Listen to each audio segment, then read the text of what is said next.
Stiamo facendo una gran brutta figura.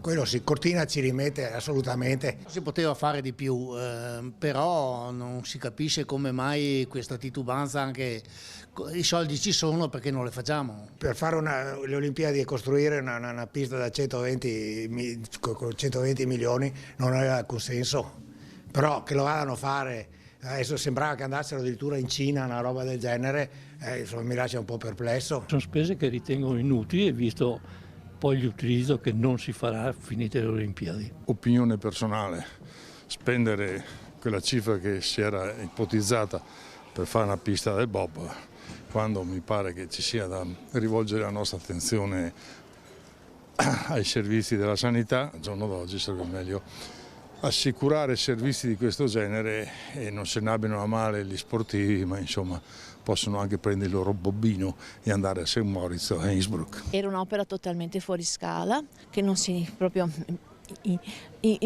impensabile nel territorio della Concampezzana, sarebbe stato l'ennesimo scempio. Adesso però resta da bonificare l'area della pista, resta da fare tantissime altre cose, si faranno?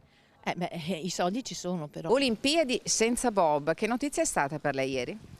Allora, da un lato mi dispiace che una disciplina non venga eseguita, anche così importante per quanto riguarda la città di Cortina, ma in realtà per tutta la città di Belluno e per il Veneto.